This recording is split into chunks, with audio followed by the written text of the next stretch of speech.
One of the affordable hostel na pwede nyo i-book pag gusto nyo mag-staycation dito sa Zagreb, Croatia is the Hostel Bureau or the Hotel Bureau. Yes, search nyo sa Google kung gusto nyo. Kung hindi kayo maarte, gusto nyo ganito lang, hindi pa bongga-bongga kasi nga mas gusto nyo makatipid, pues pwede kayo dito mag-book guys. So, ayun, kakatuwa yung mga quotes nila dito guys, kakaiba din to ah. Kakaiba talaga. So, ito yung makikita niya. Ito yung mabubungan. Char! Marami naman silang room dito. Yes, para lang ito sa mga hindi choosy, sa hindi maarte. Kung maarte ka, di doon ka sa mahal. Pero kung natitipid ka, dito ka, o diba? Hindi naman kay lugi eh. This is just, kaya ngayon tara, samahan nyo ko, libutin at pasukin natin ang kwarto ni Hostel. Char! Ni Hotel Bureau dito sa Zagreb, Croatia. So, welcome! So, dito tayo ngayon sa Hotel Bureau. So, ito yung kwarto nila. So, ito yung makikita mo sa kwarto nila, guys. So, ito tayo may bed.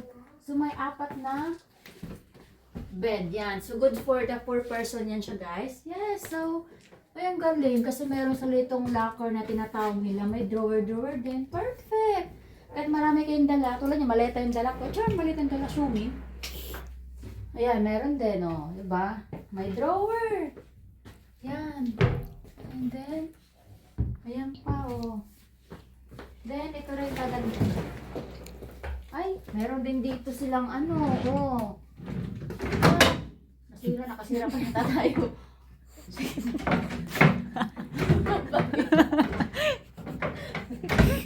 Ayan guys, nababalik naman siya. Ninirap. Ayan guys, oh. Diba? Maganda rin, ha? Tsaka affordable to na, ano, oy. Tapos mayroon din, ang dami ng saksakan guys. O, mga saksakan nila. Ano to? Bongga, may pailaw sa lola nyo. Ayan o, diba? O, perfect. May pailaw yan. Tara, pati natin. And, gusto mag-enjoy sa mga, ano mo no? Tingin-tingin ka lang dyan. Diba?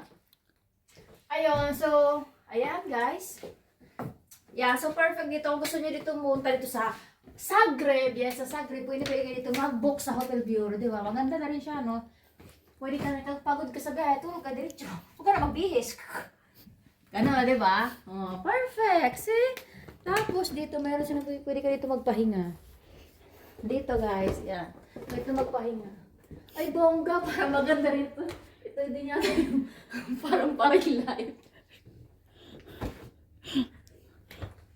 Ayan, so marami silang kwarto dito, guys. Punta sa kitchen. Di ba may kitchen nila? Punta sa kitchen. Ah, so ito yung bathroom. So meron sa CR nila, guys. So, syempre, pangkalahatan. Punta sa CR. So, batch, sa woman tayo. Perfect! Uy, I like the color. It's pink. Ano tayo? So, ayun. Yes. Ay, bongga! Pwede ka mag-shower, te. Ayan, oh. Yan, pwede ka mag-shower, di ba? O, pasok! O, pwede ka mag-shower. Pwede pumasok sa loob.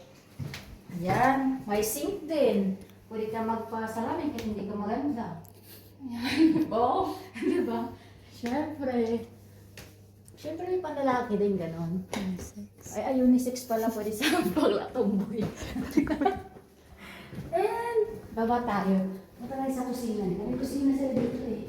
So, this is the kitchen nila na open until 12 a.m. midnight, guys. Kasi nga, kailangan linis na, kaya hanggang 12 a.m. lang siya. Yes, so pwede kita magluto, magit ng pagkain. And ito naman tinatawag ng canteen or cantina. So, ito ay open the whole day. Kahit anong oras ka pwede dito. Pwede kita magluto, kumain, of course. So, malaki dito mag-init. Na mga baon nyo na pagkain, of course, kung may mga baon kayo. Ayan, so magkape-kape, pwede kayo dito mag-chatting, whatever you can do. Tor! Well, paalala lang din guys, wala po silang elevator, kaya magtiis kayo sa hagdanan. Char! So, ano pinintay nyo? Tara na.